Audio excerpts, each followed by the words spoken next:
Are you ready to triple team the Duke's dear Freya? I'm so ready. Man, I had a great experience where they put that trailer out and they were like, "Oh, look, honey, it's the Duke's dear Freya." And Paige just looked at me like I was insane. And I was like, "You fought that." And she's like, "No, I didn't." And I'm like, "No, you beat that. You beat that up." She's like, "No, I didn't." I'm like, "It's the spider with the two heads on his butt." She's like, "No." She didn't? No. And I'm like, "Okay. Okay, here's footage of you killing its ass." Yeah. And she's like, "Huh, crazy." Oh, is it just because a spider boss is kind of a forgettable concept? Unless it does something It's really because unique? if Paige gets like 2 years away from a game. Oh, okay. Poof. Okay. Damn. So she was like, "I don't know if I can play Nightreign, and it seems pretty tough." And I'm like, "Paige, you actually beat like 80% of these bosses already." She's like, "I did?" I'm like, "You absolutely did. 100%. Definitely." By the way, Nightreign comes out on Thursday. Yeah. They just announced that. Oh, okay. It's not Friday. It lied. Well, it's Thursday. We are playing on Saturday, so yeah, it just means that we'll have a little extra time to juice our boys up with whatever the fuck the permanent progression shit is in there. Have you seen the new classes and stuff? I saw that they put a Sekiro katana user in that motherfucking game. Okay, so here's what's about to happen. All right, that Sekiro katana knight fuck is about to get everybody wiped. Because I saw how many that, people are going to pick like, this parry katana user and get everyone killed trying to do cool shit? Welcome to the worst guy on your team. The worst. 99 I feel times it. out of 100. Like, unless that parry window is a huge counter window, that sword fucker is getting everyone killed trying to be cool. So solo game. There's something really great about From Software games because you can always see the little piece that they took from something else to use as part of the buffalo. So I'm sure you used what was it called? The deflecting hard tier. Yeah. At some point in Shadow of the Erdtree. And it was like, wow, that is the Sekiro system being transplanted into Elden Ring for 5 minutes because Elden Ring is not goddamn Sekiro, and so it's like actually crazy powerful, and that's what I used to beat the final boss of Shadow of the Erdtree, right? And so I look at this and like I'm looking at this fucking character that is built out of the deflecting hard tier. Right? It is that upgrade made manifest into a full character archetype. Yeah. And like it's a little circle. And it's just funny, the design is like it's a Western knight, but it's just holding his katana because fuck off. You know? And it turns into a wolf man. Yeah. Everyone, you're either gonna be 3 of that guy all running in 3 different directions, or you're gonna be 1 and it's gonna be Leroy Jenkins the whole time. Yeah. My desire is like, well, if I'm gonna play solo, that would be a great character to play and practice with. But if I'm gonna hop on with the gang, maybe, I don't know, the archer or the guardian or something that has more team synergy than none might be a better choice. Okay.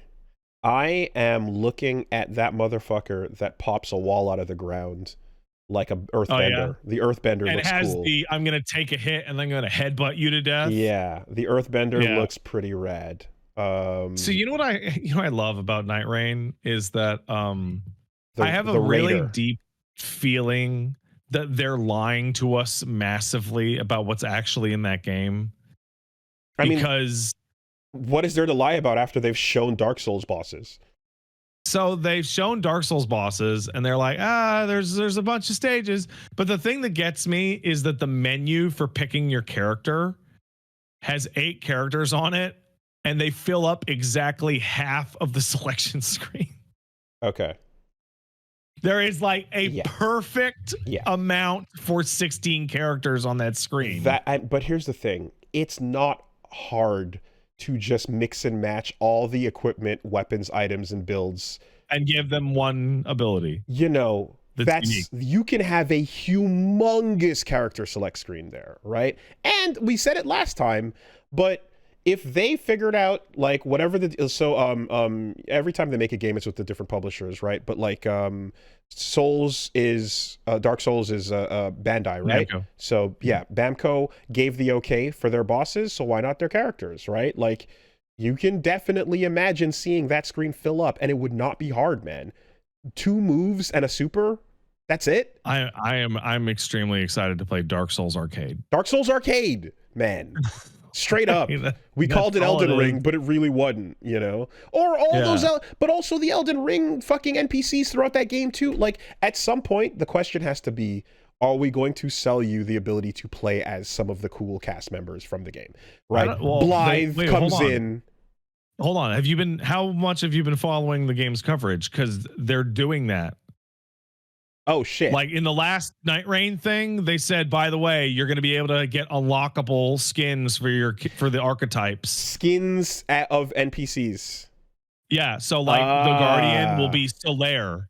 Okay. And they showed up a ton of them. I forgot. Yeah, I kind of meant fully playable, you know. That's cool. That's cool. I just started to type in Dark Souls Nightreign into YouTube. Then the marketing has worked. Mission accomplished. That's really funny. That's fucking great. That's the launch trailer overview. I'll pull up the fucking screenshots. It's a bit like Smash in the sense that like I want the characters' moves as well in lines, not just the costume. It is absolutely Smash. Cool. Yeah. Skin is cool. Actual playable character would be phenomenal, you know. And I think to be fair too, like I've talked to enough people and I've gotten people that are like excited for what they're seeing, and I've also gotten people that are like on the fence, you know. Which understandably, it's like, yeah, let me get my hands on it. Oh shit, yeah, there you go. That's Dark Souls 2, man. Yeah, that's Dark Souls 2, man. That's guy on the left is from Dark Souls 3, and then there's Solaire, straight up. Yep. Okay, they know what they're doing. Yeah, they know what they're doing. Let's fucking cash in. I think it is from Software Smash Brothers. So the bit here where like people are kind of like, yeah, I'm not sure if the gameplay is what I'm looking for or so. Like you can win some over by just putting some all-stars in that fucking cast, you know. And yeah, you've got 4 games worth of them to pick from. You know. And obviously we're not going to see anything owned by Sony or by Sega, but regardless, you know, there's a ton. Cool. Yeah, we're gonna jump on Nightreign, and I'm gonna hook up a second. Me, you, and Reggie. We're all gonna have our own setups. Yeah, I'm gonna put a second PS5 up over here, and we'll. Man, they did an interview recently where they're like, yeah, we didn't realize how many people would want duos. I'm like, you're fucking insane. That's like the #1 form of co-op. Crossplay would be nice. They don't do it, but it would be nice if it were ever a thing. The only problem I imagine though is that like they can't get around that PC cheating shit, right? Like no. Dark Souls games and PC cheats are just like, yeah, crossing that. They're like butter and butter.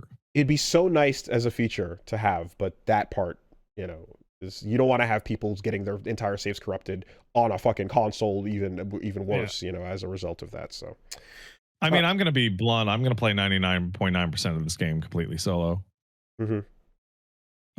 Because it's like, do I have 2 people that I know ready to go right now? No. Okay, I'm gonna launch in solo. Like, I can see myself going solo to learn the map and flows, and then going online for like, you know, real runs, so to speak. For 4 runs, and then you're gonna go, oh my god, I got so much further by myself. These motherfuckers. Holy shit. Sure. So somebody in the chat says hope it balances for solo. We actually saw this happen when I was at your place and we played the Nightreign beta. Is that when 2 people dropped and I was the only person in a match, all the damage and aggression scaled. Like math just scaled down.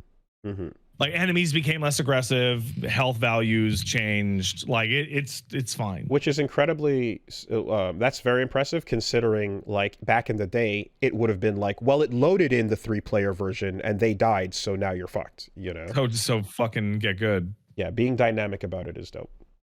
Someone in the chat asks me a really good question. Why do I think all randoms are bad at video games? Because I play games online.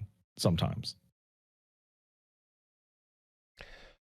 I think you have sometimes you get good, sometimes you get bad, but my overall experience solo queuing, I haven't spent an insane amount of time doing it, so I don't have like, whatever thousands of hours to my name on things, but I can say that like the bad experiences have been pretty abysmal. The mid ones are there, whatever, but like queuing up with people, always good. No, don't leave it up to the air. Why walk into a random restaurant when you can look it up in advance and go to a place that is reputable? I've played a number of MMOs. I've played like 10 different Call of Duties. I've played Apex Legends. I've played Titanfall. I have played et cetera, et cetera, et cetera, et cetera, et cetera, et cetera. And things that require teamwork that use non-specific tasks. Players that don't, it's fucking bad. It's not. No. And I played League of Legends. Don't tell me that. Why do I think people are bad at games? I've played League of Legends and Monster Hunter and fucking like. Yeah, so like when I went back into Titanfall 2, like for I was playing it for a while there last year.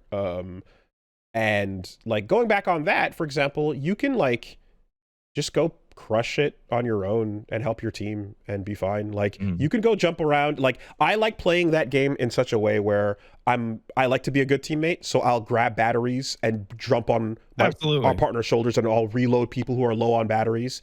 I'm comfortable enough on foot outside of a Titan that, I'm down to just go do that busy work while also getting kills and shit. But you can completely contribute to the team by not paying attention to any of that if you want to or so as well. And so it's not as big a deal. The game there is not punishing you for the teamwork falling apart, so to speak. But it's a fucking deathmatch shooter, right? I think folks are mentioning Helldivers are making a good point. I think Helldivers is designed so that people who go off on their own can get things done on their own in a very significant way. Like if I had to be really specific, it's not about individual player skill.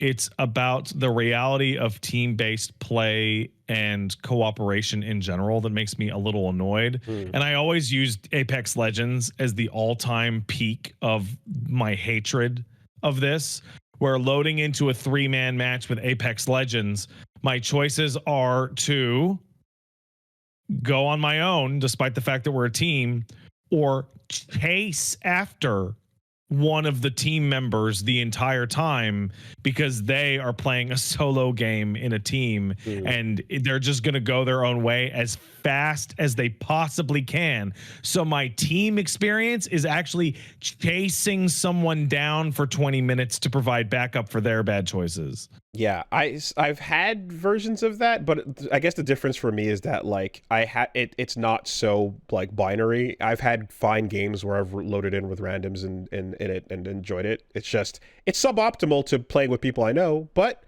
it's not enough to get in the way of it. So for Nightrein's purposes, like each of those runs that I did throughout that weekend, I had great co-op runs. I had some terrible like quitters. It was just a mixed ass bag. And at the point where I'm still like, well, whatever, I'm learning the game, so I'm not too concerned about those outcomes, and I'm fine to just kind of go explore the map a bit and figure it out. But when a run turns sour and you're kind of like, okay, well, I'm not going to beat this one, you just kind of switch your priorities up a little bit. But yeah, it doesn't ruin the idea of the entire game for me, though,